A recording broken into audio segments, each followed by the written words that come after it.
తెలంగాణ 2 రాష్ట్రాలలో కూడా మీకు ఎలాంటి న్యూస్ అయినా 24 అవర్స్ కాదు 1 సెకండ్లో మీ అందరి ముందు ఉండాలి అంటే please like, share and subscribe.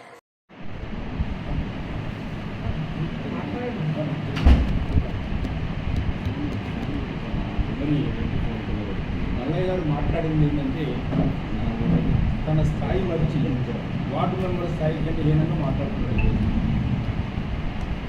అక్కడ దళితుల పనులను చూసి మాట్లాడకుండా వేరే చోట నిలబడి ఒక 4 గుంపులు పక్కన పెట్టుకొని నన్ను మర్చిపోతున్న భావంతో ఈరోజు మాట్లాడుతున్నాను. రాష్ట్ర పౌర సరఫరా శాఖ మంత్రిగా, చెన్నీటిపారుదల శాఖ మంత్రిగా మరి హెలికాప్టర్ రావటం కూడా దాన్ని విమర్శ చేస్తుందంటే వాళ్ళు ఎంత మనసులో స్వార్థం పెట్టుకొని మాట్లాడుతున్నా అర్థం ఉంటుంది. రోజున రాష్ట్ర స్థాయిలో కానీ ఏఐసిసి స్థాయిలో కానీ ఈ రోజున పార్టీలో ముఖ్యమైన భూమిక పోస్తున్న ఉత్తమ్ కుమార్ రెడ్డి గారు మరి హెలికాప్టర్ రావడం తప్పంటే ఒక శాసనసభ్యుడిగా నువ్వు మర్చిపోయి ఎమ్మటకు 30 కార్లు పెట్టుకొని కోడ రంగులుగా జరిగింది మర్చిపోయాను. మీరు ప్రజలు మర్చిపోలేదు. ఈ కోడ రంగులు బాగోవటం కానీ నీ బాగోవడం నువ్వు మర్చిపోవాలి.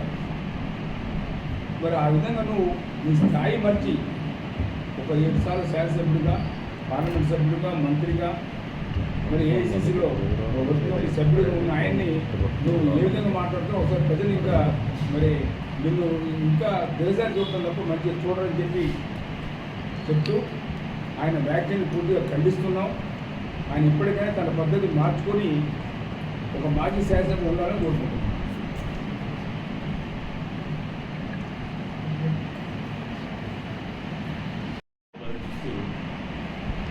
కొన్ని లేనిపోయిన అభూత కల్పనతో ఒక స్టేట్మెంట్ ఇవ్వడం జరిగింది. మరి వ్యవహార యాత్రలు అనేది డెఫినేషన్ ఆయనకు ఒక్కరికే తెలుసు, ఇక్కడ ఉన్న ఎవరికి తెలియదు. ఎందుకంటే గతంలో వారికి వ్యవహార యాత్రలు చేసిన అనుభవం ఉంది కాబట్టి ఆ భాష మాట్లాడుకోవడం నేను అనుకుంటున్నాను. అదేవిధంగా మరి గణపురం గ్రామంలో చెరువు ప్రమాద పరిస్థితి ఉన్నప్పుడు అధికారులను తీసుకెళ్ళి మరి స్థానిక శాసనసభ్యులు ఉత్తమ్ కుమార్ గారు ఆ చెరువును అంతా పరిశీలించి అక్కడ యుద్ధ ప్రాతిపదికన ఫండ్స్ కూడా మరి శాంక్షన్ చేయించిన విషయం గణపురం ప్రజలందరూ తెలుసు, ఆ చుట్టుపక్కల గ్రామాలందరూ తెలుసు. అదేవిధంగా మరి మెయిన్ కెనాల్ కానీ, ఆర్కే మేజర్ కానీ, లేకపోతే కర్కాయపూర్ దగ్గర డివిఆర్ బ్రాంచ్లో గండును పరిశీలించి ఉత్తమ్ కుమార్ రెడ్డి గారు ఈ గండు పట్టిన తెల్లారే ఢిల్లీలో ఉంటే హుటాహుటిన తన ప్రోగ్రామ్స్ అన్ని బంద్ చేసుకుని వచ్చి ఈ గండును పరిశీలించి ఏదైతే వర్కింగ్ కండిషన్స్కి అనుకూలంగా ఉన్న వెంటనే మరి పనులు చేపట్టి ఇవ్వడానికి ప్రయత్నం చేస్తున్న విషయం మీకు తెలియదు. మరి గతంలో మీరు కూడా మరి 10 సంవత్సరాలు అధికారులు ఉన్నారు. ఏనాడు కూడా నాగార్జున సాగర్ ప్రాజెక్టు లెఫ్ట్ కెనాల్లో రిపేర్లకు కానీ ఇంటికి కానీ ₹1 ఖర్చు చేసిన దాఖలాలు రాజశేఖర్ గారి ప్రభుత్వంలో ఏదైతే మోడరేషన్ జరిగిందో అది తప్పితే ఈ రోజులో దానికి నిధులు ఇచ్చిన దాఖలా పోయిన ప్రభుత్వం లేదు. అయినప్పుడు ఉత్తమ్ కుమార్ రెడ్డి గారు ఈ పనులు యుద్ధపాటు పరిస్థితి తీసుకొని మరి అధికారులతో ఎప్పుడు చర్చించి పనులు నడుస్తున్న సమయంలో ఇది ఏదైనప్పుడు ప్రకటన చేయడం చాలా ఆశాస్పదంగా ఉంది. ఈరోజు మధ్యాహ్నం డివిఆర్ బ్రాంచ్ కెనాల్కి నీళ్లు విడుదల చేసిన సంగతి మీకు తెలుసు. రైతులు మీరు ఆధారపడదు, తప్పనిసరిగా ఆర్కే మీద కూడా రేపు లేదు ఎల్లుండి సాయంత్రం కల్లా మరి నీటి విడుదల జరుగుతుందని చెప్పి మేము భావిస్తున్నాము. అక్కడ పనులు కూడా యుద్ధ ప్రాతిపదికన మరి అది డ్యూటీ ఇది కావడం వలన నిన్ననే అది మొత్తం బెడ్ కాంక్రీటే తూములు వేయడం జరిగింది. రేపు ఉదయం నుంచి కెనాల్ ఇన్స్టాలేషన్ అయింది. మ్యాక్సిమం రేపు నైట్ కానీ ఎల్లుండి మధ్యాహ్నానికి కానీ ఆర్కే మేజర్ కూడా నీళ్ళు రావడం జరుగుతుంది. రైతులు మీరు ఆధారపడద్దు, ఈ కల్లబల్లి కబుర్లు చెప్పే మాటలు నమ్మద్దు. మరి ఎందుకంటే ఉత్తమ్ కుమార్ గారికి ఈ ప్రాంతంలో సుదీర్ఘ రాజకీయ నాయకుడిగా అనేక సార్లు చట్టసభకు ప్రాతినిధ్యం వ్యక్తిగా ఈ ప్రాంత ప్రజల యొక్క దీని మీద కానీ, ఈ ప్రాంత పంటల మీద కానీ, ఈ ప్రాంత రైతుల మీద ఒక అవగాహన వ్యక్తిగా మరి ఒక భరోసాతోటి మనకి ఎన్ని కార్యక్రమాలు చేస్తున్నాడు. మీరందరూ కూడా ఈ అసత్య ప్రకటన నమ్మొద్దని చెప్పని, మీరు భరోసాతోటి రేపు నుండి నీళ్ళు వస్తాయని చెప్పని ఈ సమావేశం ద్వారా రైతులకు తెలియజేయాలని చెప్పుకోండి.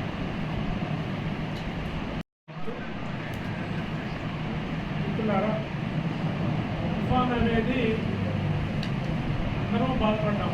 తుఫాన్ వచ్చి నష్టం చేసింది.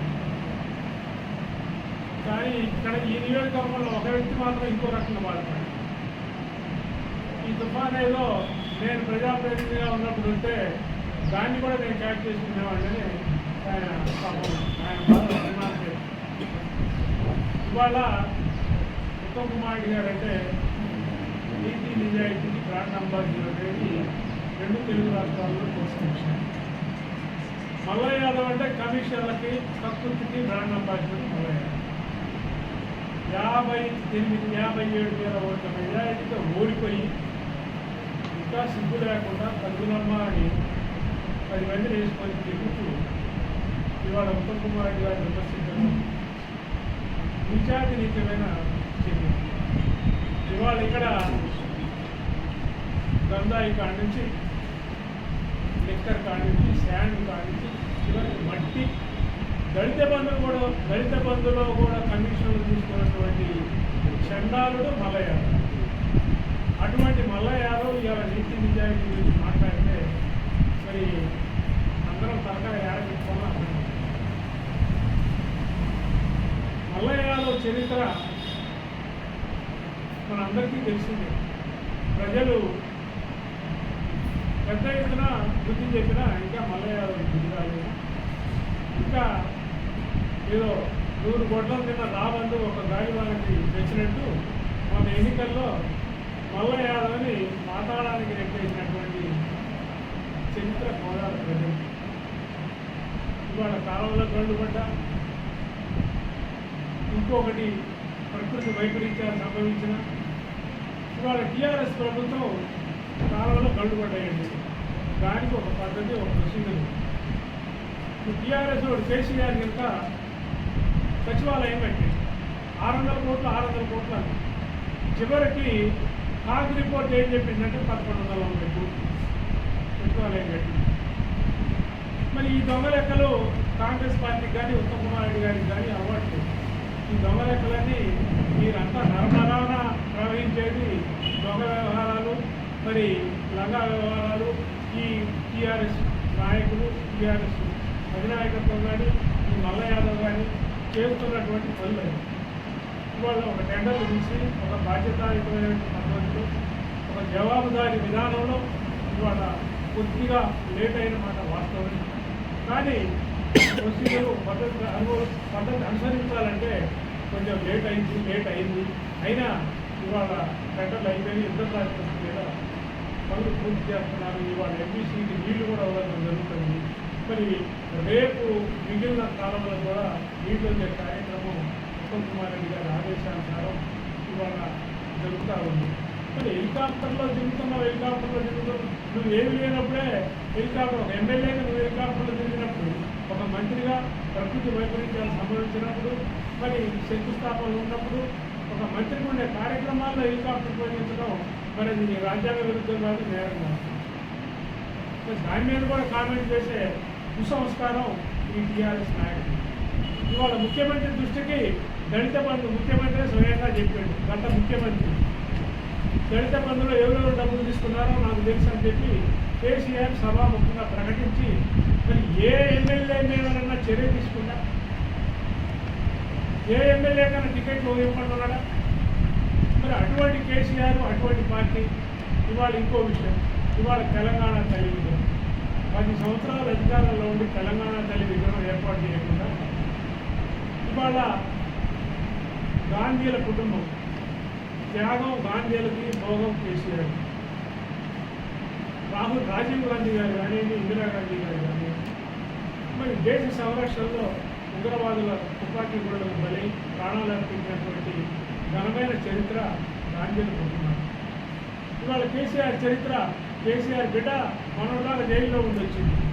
తొందరలో కేటీ రామారావు జైలుకు పోయే పరిస్థితి, తొందరలో కేసీఆర్ జైలుకు పోయే పరిస్థితి. కాళేశ్వరాన్ని కుప్పకూల్చారు, భగీరథాన్ని మరి సర్వనాశనం చేశారు.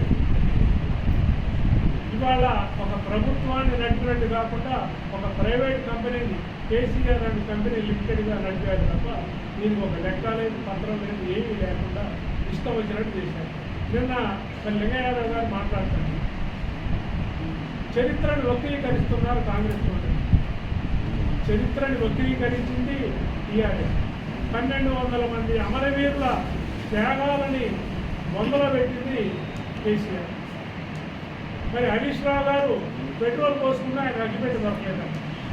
మరి పక్కన నాబోటి ఉంటే అగ్గిపొలకి చేసేవాళ్ళం. కానీ ఇవాళ ఆ 1200 మంది కనుమరుగైపోయారు, కానీ వాళ్ళ గురించి పట్టించుకున్నటువంటి నాదుడే లేడు.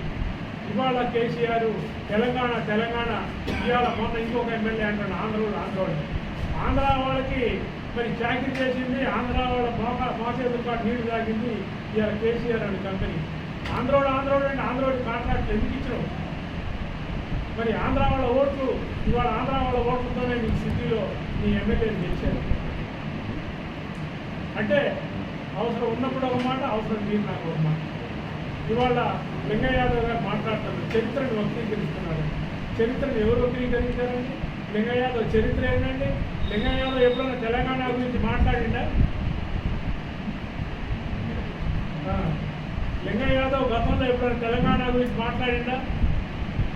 గల్లీలలో తిరిగే లింగయ్య యాదవ్ని కేసీఆర్ ఢిల్లీలో కూర్చోబెట్టింది కాబట్టి ఇవాళ లింగయ్య యాదవ్ గొడవ తీసుకుంటాడు. ఇవాళ రాజ్యసభ సభ్యుడిగా నీ చరిత్ర, నువ్వు ఎంత నీతి నిజాయితీతో పరిపాలించినవో అందరికీ తెలుసు. నీ దగ్గర వస్తువులు తీసుకున్న వాళ్ళు అందరూ ఒప్పుకుంటూనే ఉన్నారు. నువ్వు వస్తువులు ఇచ్చిన వాళ్ళు అందరూ ఎంత తీసుకున్నావో మొత్తం చెప్తూనే ఉన్నారు. ఇవాళ అటువంటి లింగయ్య యాదవ్ కూడా ఇవాళ మరి కాంగ్రెస్ పార్టీని విమర్శిస్తుందంటే